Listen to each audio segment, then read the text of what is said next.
Hello everyone, अपना reaction पर आपका स्वागत है। आज हम जिस वीडियो पर रिएक्ट करने जा रहे हैं उस वीडियो का टाइटल है मैं तनोट माता मंदिर बोल रहा हूँ। आई एम स्पीकिंग तनोट माता मंदिर। ठीक है, तो देखते हैं किस तरीके की वीडियो है ये, उसके बाद फिर डिस्कस करते हैं। अगर आप न्यू है चैनल पे, चैनल को सब्सक्राइब कर दीजिएगा, लाइक कर दीजिएगा, शेयर जरूर कर दीजिएगा। तो वीडियो को शुरू करते हैं। मैं तनोट माता मंदिर बोल रहा हूँ। मैं राजस्थान के जैसलमेर से 120 किलोमीटर दूर पाकिस्तान बॉर्डर से सटा मंदिर हूँ। मैं वही मंदिर हूँ जिस पर पाकिस्तानियों ने 3000 से भी अधिक तोप के गोले दागे, फिर भी मेरा कुछ नहीं बिगाड़ सके। मैं वही मंदिर हूँ जिसकी पूजा स्वयं भारतीय सेना के जवान करते हैं। मेरे अंदर विराजमान देवी के चमत्कार से यहाँ के जवान आज दिन तक भी युद्ध नहीं हारे हैं। देश भर से श्रद्धालु यहाँ नतमस्तक होने आते हैं। मेरे यहाँ विराजमान देवी को तनोट राय मातेश्वरी के नाम से जाना जाता है। इन्हें हिंगलाज माता का अंश माना जाता है जो पाकिस्तान के बलूचिस्तान में स्थित है। इन्हें युद्ध की देवी के नाम से भी जाना जाता है। मैं वही हूँ जहाँ पाकिस्तानी ब्रिगेड ने दर्शन की अनुमति मांगी थी और जिसने यहाँ आकर छत्र चढ़ाया था। मैं वही मंदिर हूँ जहाँ मुगल बादशाह अकबर तक ने माथा टेका था। मेरे यहाँ भारत के गृह मंत्री अमित शाह भी आ चुके हैं। राजस्थान सदैव शौर्य और बलिदान की भूमि रहा है, साथ ही एक आस्था का केंद्र भी रहा है। यहाँ ऐसे कई चमत्कारी मंदिर हैं जो आपको सोचने पर मजबूर कर देते हैं। उसी में से एक नाम मेरा भी है। मैं सिर्फ भारतीय सैनिकों के लिए नहीं बल्कि पाकिस्तानी फौजियों के लिए भी एक आस्था का केंद्र हूँ। नवरात्रि के मौके पर यहाँ आस्था का ज्वार उमड़ता है। इस दौरान बड़ी संख्या में श्रद्धालु यहाँ दर्शनार्थ पहुँचते हैं और मनोकामना पूर्ण होने की प्रार्थना करते हैं। मेरा इतिहास बहुत पुराना है। मैं जैसलमेर में स्थित हूँ, लेकिन मेरी स्थापना को लेकर एक पौराणिक कथा प्रचलित है। प्राचीन समय में मामड़िया चारण नामक एक व्यक्ति था जिसकी कोई औलाद नहीं थी। इस बात को लेकर वह बहुत दुखी रहता था। संतान सुख प्राप्ति हेतु मामड़िया चारण ने मां हिंगलाज की आराधना आरंभ कर दी। कहते हैं मामड़िया चारण पूरे मन से हिंगलाज माता की पैदल यात्रा की। पूर्ण भाव से की गई इस यात्रा से माता अति प्रसन्न हुई और मामड़िया चारण के सपने में आकर कहा कि तुम्हें बेटी चाहिए बेटा। तभी मामड़िया चारण ने कहा कि आप ही मेरे घर जन्म लीजिए। इस घटना के बाद चारण के घर में 7 पुत्रियां, 1 पुत्र का जन्म हुआ। मामड़िया जी के घर में पहली संतान के रूप में विक्रम संवत 808 चैत्र सदी मंगलवार को माता श्री आवड़ देवी का जन्म हुआ, जो आगे चलकर तनोट माता के नाम से प्रसिद्ध हुए। इनके पश्चात 6 और बहनों का जन्म हुआ जिनका नाम क्रमशः आसी, सेसी, गहली, होल, रूपा एवं लांग था। इन 7 पुत्रियों में एक आवड़ मां थी। यही आवड़ माता आगे चलकर तनोट माता के नाम से प्रसिद्ध हुई। मामड़िया चारण को मां हिंगलाज की विशेष कृपा प्राप्त है और इसी वजह से माता को आवड़ मां के नाम से भी जाना जाता है। सन 1965 में सितंबर माह में भारत और पाकिस्तान के बीच युद्ध हुआ था। दरअसल हुआ यह था कि वर्ष 1965 में भारत और पाकिस्तान के बीच भयंकर युद्ध चल रहा था। वर्ष 1965 के सितंबर माह में पाकिस्तान की सेना ने पूर्व दिशा में किशनगढ़ से 74 किलोमीटर दूर स्थित बोयली पर अपना अधिकार जमा लिया, जिसके चलते पाकिस्तानी सेना का पश्चिम दिशा में शाहगढ़ से लेकर साधेवाला तक कब्जा हो गया। वहीं दूसरी तरफ उत्तर दिशा में अछरी टीबा 7 किलोमीटर तक क्षेत्र पर भी पाकिस्तान सेना का कब्जा हो गया। मुझे 3 दिशाओं से घेरकर पाकिस्तानी सेना मुझ पर कब्जा करना चाहती थी ताकि रामगढ़ से लेकर शाहगढ़ तक का संपूर्ण इलाका उनके कब्जे में आ जाए। पाकिस्तानी सेना ने तोपों की मदद से मुझ पर हमला कर दिया। इस हमले में पाकिस्तानी सेना ने मेरे ऊपर करीब 3000 के लगभग बम गोले बरसाए, लेकिन मुझे मां के चमत्कार से तनिक भी क्षति नहीं पहुंची। इतना ही नहीं, मेरे प्रांगण में गिरने वाले लगभग 450 बम फटे ही नहीं। ये देखकर भारतीय सेना के साथ साथ पाकिस्तान के सैनिक भी आश्चर्यचकित रह गए। ये नजारा देखकर भारतीय सैनिक अति प्रसन्न हुए और उन्हें यकीन हो गया कि तनोट माता हमारे साथ है, जिससे उनका उत्साह और जोश दुगना हो गया।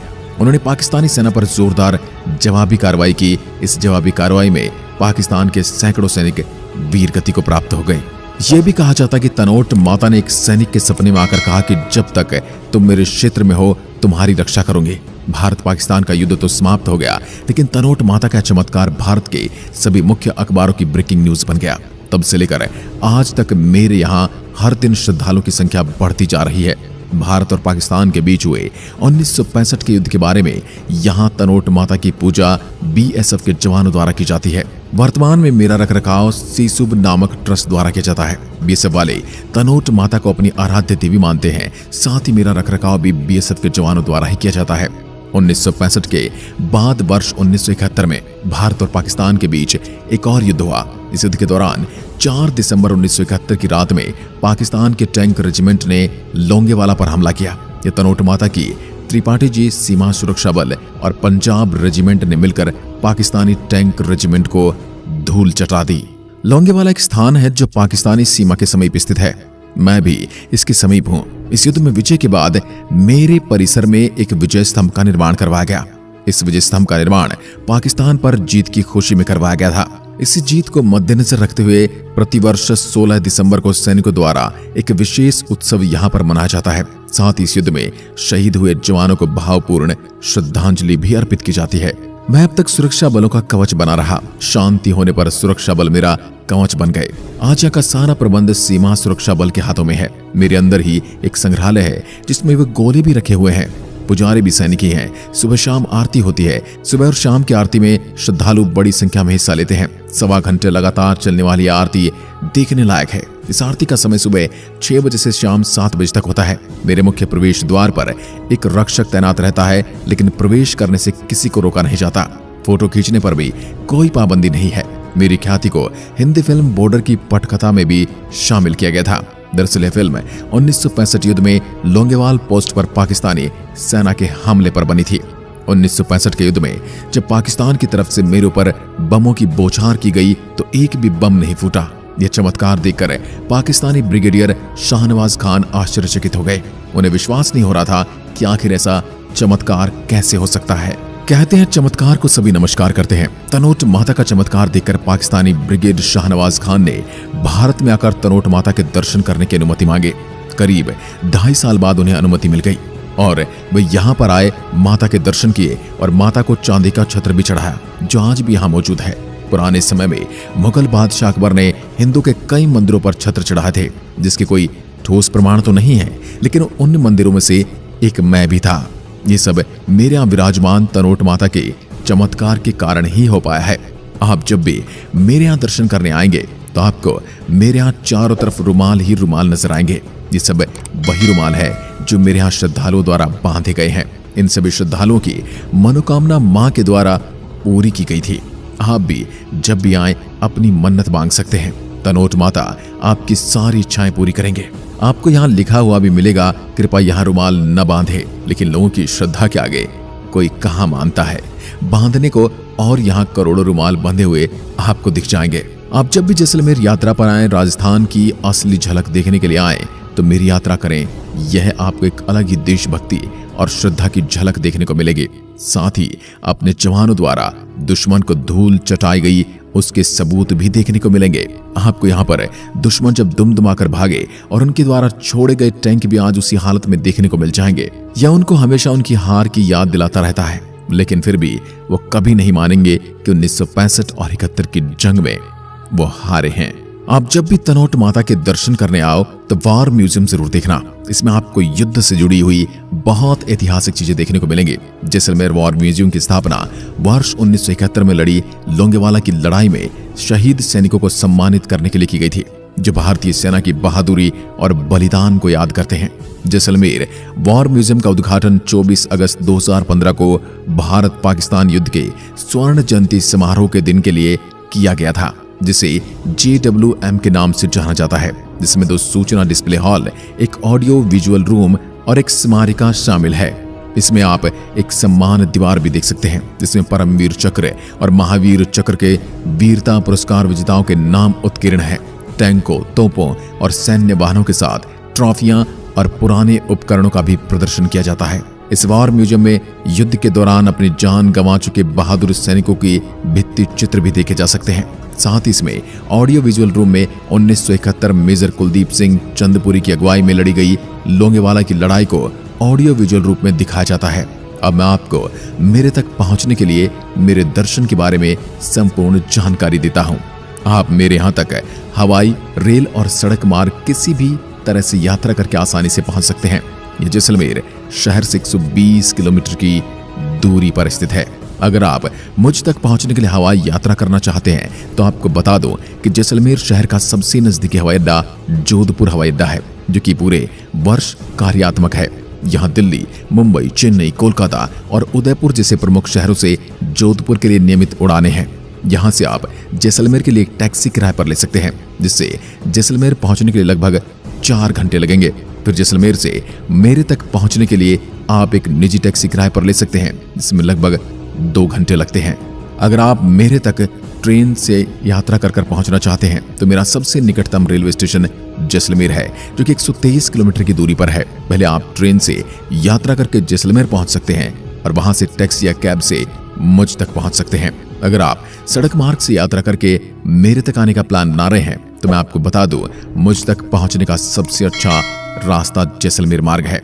यहाँ से आप बस, टैक्सी, कार से मुझ तक पहुंच सकते हैं। साल 2022 में मेरे यहाँ भारत के गृह मंत्री अमित शाह आए थे। यहाँ उन्होंने दर्शन कर पूजा अर्चना की। इस दौरान अमित शाह ने विजय स्तंभ पर 1971 भारत पाक युद्ध के शहीदों को फूल भेंट कर श्रद्धांजलि भी अर्पित की थी। जहां उन्होंने 17.67 करोड़ रुपए से होने वाले विकास कार्य का शिलान्यास किया था। बहुत कम देखने को मिलता है कि कोई राजनेता आया हो और उसने मंदिर के विकास कार्य के लिए आर्थिक मदद की हो। बाकी हिंदुओं के मंदिर हमेशा से उनकी श्रद्धालुओं द्वारा ही चलते आए हैं। बाकी यहाँ की राज्य सरकार तो मदरसों और मज़ारों को सुधारने के लिए आर्थिक मदद करती आई है। इसके बारे में आपके क्या मत हैं, कमेंट में लिखकर जरूर बताएं। अब आप आ कब रहे हो मां के दर्शन के लिए, नीचे कमेंट में जरूर बताएं। साथ ही कमेंट में जय माता दी जरूर लिखें। मां के आशीर्वाद से आपकी सारी इच्छाएं पूरी होंगी। और वीडियो को अधिक से अधिक शेयर करके मां के चमत्कार से सबको भी साक्षात्कार करवाएं। और अभी तक चैनल को सब्सक्राइब नहीं किया तो चैनल को सब्सक्राइब करें और बेल आइकन को जरूर दबाएं। धन्यवाद। जय तनोट माता, जय माता दी। वीडियो कंप्लीट हो गई, बड़ी ही अच्छी वीडियो है और बड़ा ही प्राउड फील होता है अपने ऊपर ना, मीन्स सनातन धर्म के ऊपर, कि हमारे देश में इस तरीके से जिनकी हम पूजा करते हैं, मतलब देश को एक अदृश्य शक्तियाँ जो बचाती हैं, माता के रूप में है, वो ईश्वर के रूप में है। मतलब अब जैसे पाकिस्तान ने इन पे अटैक कर दिया था भारत के ऊपर, जब 1965 में अटैक कर दिया था, तो सारे सैनिक जब बचने के लिए जब उनके मंदिर के अंदर आ गए थे तो वहाँ पे इतने सारे उन्होंने बम वगैरह फेंके थे और उसके बाद में वो उन पर बिल्कुल भी असर नहीं पड़ा। मतलब वो वहाँ पर बिल्कुल सुरक्षित थे। 1971 में भी इन्होंने ऐसे किया था।